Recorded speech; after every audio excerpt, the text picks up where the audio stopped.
மக்களே, இந்த டைம் லெவலை நம்ம எப்படி கொடுக்குறோம் அப்படின்னு பார்த்தேன் அப்படின்னா, இந்த வில்லா வந்து ப்ளஸ் ஃப்ளோர் ஃபினிஷிங் லெவல் வந்து 1.5. ஓகேவா? 1.5 பிசிசி போட்டு செராமிக் வச்சா தான் 1.5. இப்போ இந்த டைமிங் லெவல் வந்து 1.4 தான். 1.4 எப்படி இப்போ வைக்கிறது, நம்ம மார்க் பண்றது அப்படின்னு பார்த்தோம் அப்படின்னா, எனக்கு இந்த காம்பவுண்ட் வால் தான் +13 வச்சுக்கோங்க. ஓகே, +13 இல்லை, +30. ஓகே, டைவிங் இந்த காம்பவுண்ட் வால் டைவிங் +30.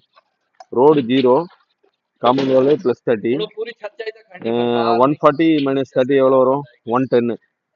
அப்போ வந்து இங்க இருந்து வந்து நமக்கு அவங்க கொடுத்துருக்கிறது அவங்க வந்து கேட் லெவல் தான் கொடுப்பாங்க. இங்க வந்து எங்களுக்கு கொடுத்தது வந்து கேட் லெவல் +30 தான் கொடுத்தாங்க. அந்த +30 தான் கேட்டு காம்பவுண்ட் வால். இப்போ இதுலேருந்து 110 நம்ம 110 + இப்போ 30 வந்து 140. இந்த டைமிங் வந்து 140 வச்சிருக்கோம். சரிதா? இந்த டைமிங் லெவல் வந்து 140 எப்படி வச்சுன்னு தெரியுதா?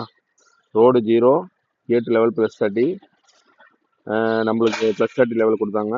+30லேருந்து 110 + 1ன்னா 140 இது வைக்கணும். ஃப்ளோர் ஃபினிஷிங் லெவல் 140 தேவை. அதனால 110 + ஒரு 30, 110 + 30, 140 வந்து வச்சிருக்கோம். ஓகேவா? இப்போ வந்து எல்லாம் இன்சைடில் உள்ள எல்லா பைப்பு பிடிச்சி எல்லாம் க்ளீன் பண்ணிட்டு பேக் க்ளீன் பண்ணுறதுக்காக ரெடி பண்ணிட்டு இருக்கோம். பேக் க்ளீன் பண்ணிட்டு ஃபுல்லாக மண்ணை கொட்டிட்டு ஃப்ளோர் பீஸ் கிரேட் ஸ்லாப் இதில் போடணும்.